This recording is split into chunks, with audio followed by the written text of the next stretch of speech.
You know, somebody actually asked me, it's been over almost a year and a half, why are you still doing this?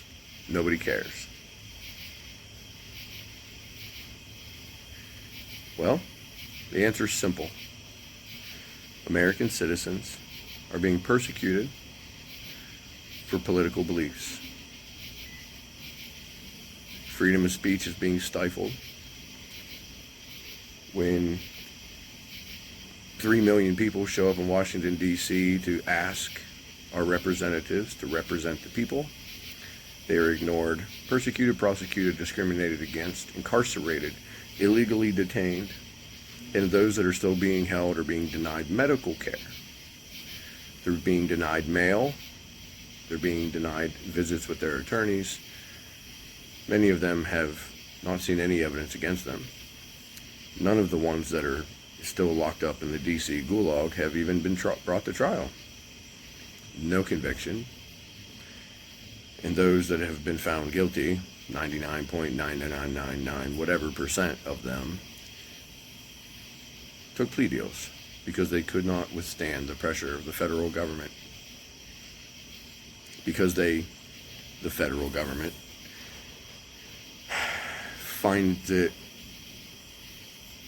they have found it to be beneficial for their prosecution record to put so much pressure onto the defendants that they buckle. Basic human rights are being violated. American citizens, not some terrorist found abroad, but mothers, fathers, grandparents, cancer patients.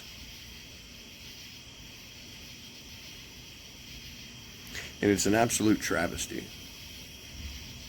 So, to the hater that I mentioned to begin with, why do I do this? Just to piss you off, that's why. But more importantly, to bring awareness to those wonderful American citizens that are having their due process violated. For the ones that are no longer innocent until proven guilty. For the families suffering through this tragedy along with those that are locked up or under penalty of law. For their kids. To bring awareness to those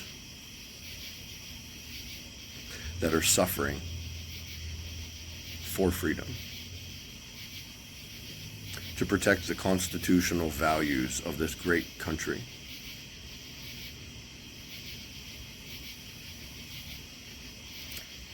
And frankly, even if what they said is true and nobody cares, which I know is obviously a lie, because I get correspondence. I see the comments in my comment section. I speak to the families. And I am surrounded by friends and loved ones that tell me all the time that they care. They care about our inmates. They care about the defendants and their families. And they care about me, my family, because I'm a defendant too. And I will keep doing this until they either bury me under the prison or until they're all set free. So even if no one cares, guess what, sucker? I care. I care about the rights of American citizens. I care.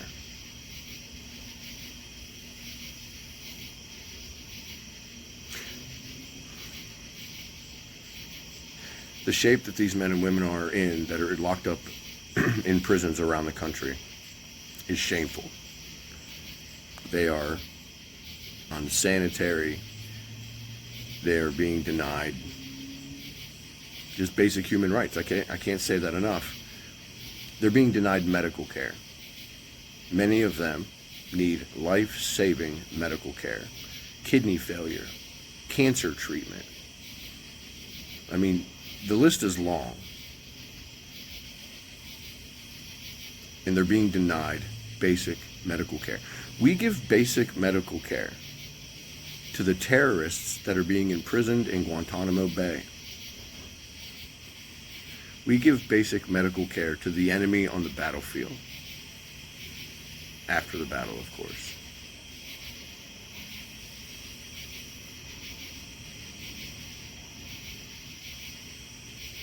Think about that for a moment.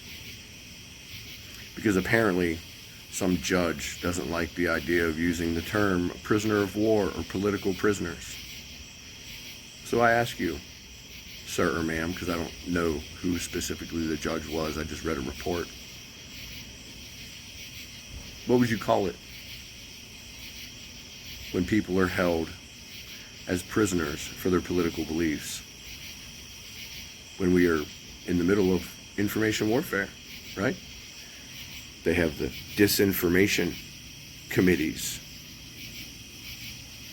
So one side is pushing an agenda and the other side is pushing their agenda. And then there's some people in the middle. Caught in the middle, really. Information warfare is when one side pushes their beliefs and another side refutes it, battles it, fights it, whatever. And I wholeheartedly believe that we have been fighting the lies of a false narrative to keep truth alive, because truth is the first casualty of war.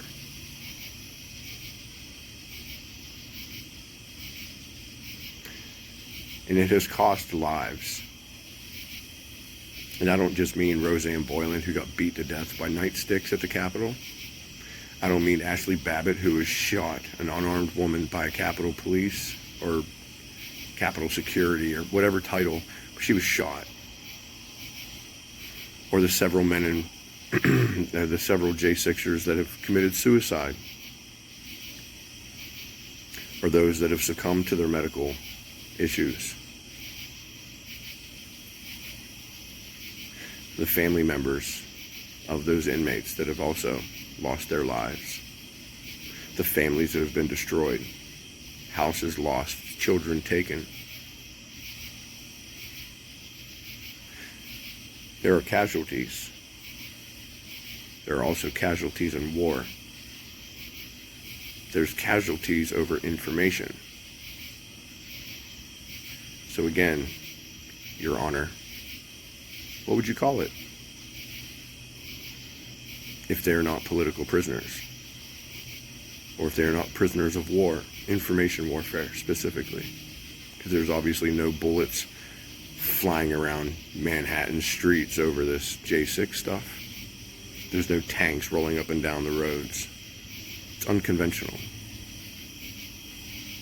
I can't say there were no bullets flying, because again, Ashley Babbitt was shot at the Capitol, unarmed, without warning. Where's that justice? Oh, that's right, they have immunity. Immunity.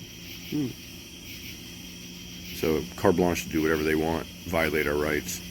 Just gross violations of the rules of warfare even. And they're immune.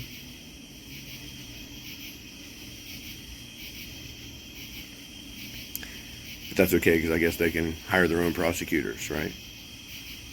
And that the DOJ has to answer to Congress now, which isn't even the executive branch, so whatever. I can't wrap my small West Virginia brain around that one. Violation of rights. Violations of checks and balances.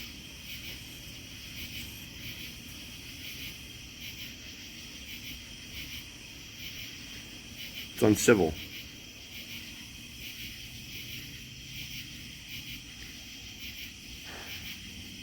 But enough of my little tirade. To my hater, thank you for giving me something to talk about this evening. Because I care. In bringing forth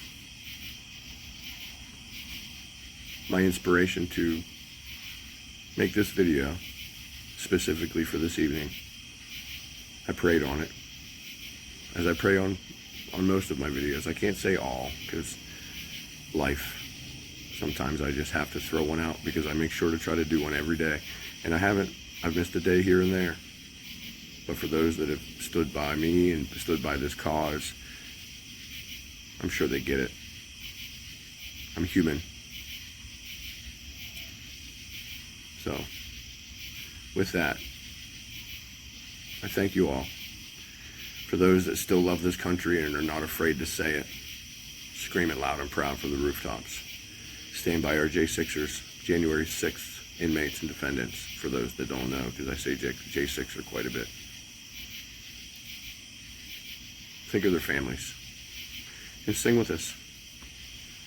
Oh, say, can you see by the dawn's early light what so proudly we hailed at the twilight's last gleaming, whose broad stripes and bright stars through the perilous fight o'er the ramparts we watched were so gallantly streaming, and the rocket's red glare, the bombs bursting in air, gave proof through the night that our flag was still there.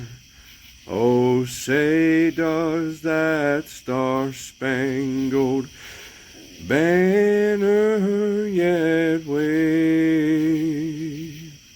o'er the land of the free and the home of the brave? Sing for freedom.